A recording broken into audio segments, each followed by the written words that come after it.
Heart Evangelista didn't lie, may intriguing reply si makeup artist Albert Carnewan. Nag-post ang kapuso actress na si Heart Evangelista sa social media, at umani ito ng atensyon matapos mag-iwan ng komento ang makeup artist na si Albert Carnewan, na nagdulot ng interes sa marami. Patuloy ang usapan online tungkol sa isyu na kinasasangkutan ni Heart Evangelista at Pia Wurtzbach. Pareho silang kinikilalang fashion influencers. Subalit mas matagal nang narito si Evangelista sa industriya kumpara kay Wurtzbach, na nagsimula lamang ilang taon ang nakararaan. Sa isang nakaraang artikulo, naging sentro ng talakayan ng mga netizens ang isyong ito matapos ang palitan ng pahayag mula sa mga tagapagsalita ng magkabilang panig. Ang lahat ay nagsimula sa isang imbitasyon para sa Victoria's Secret show, kung saan sinabi ni Evangelista na hindi siya makakadalaw.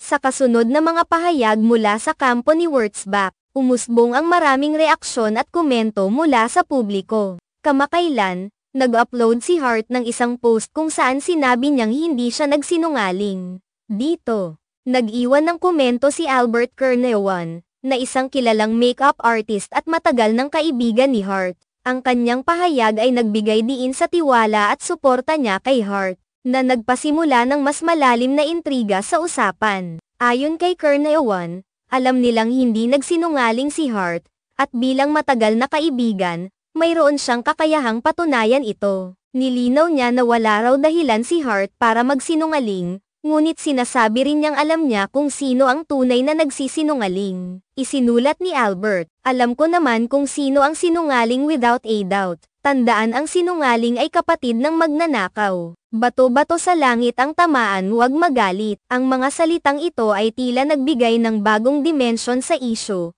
at nagbigay diin sa kanyang paniniwala tungkol sa integridad ni Heart. Sa kabuuan, ang sitwasyong ito ay nagbigay daan sa mas maraming talakayan at komentaryo sa social media. Ang tensyon sa pagitan ng dalawa ay tila nagiging mas komplikado, lalo na sa patuloy na pag-usapan ng publiko ang kanilang mga aksyon. Maraming netizens ang hindi nakapagpigil na magbigay ng kanilang mga opinyon, na naglalaman ng mga suporta at kritisismo sa magkabilang panig. Mahalaga ring banggitin na ang mga fashion influencer tulad ni Heart at Pia ay may malaking impluwensya sa kanilang mga taga-subaybay, at ang kanilang mga galaw ay palaging binabantayan. Ang mga ganitong kaganapan ay hindi lamang nagiging usap-usapan kundi nagiging batayan din ng mga pananaw at saloobin ng publiko sa mundo ng showbiz. Sa panibagong development sa isyong ito, marami ang nag-aabang kung ano ang susunod na hakbang ng magkabilang panig.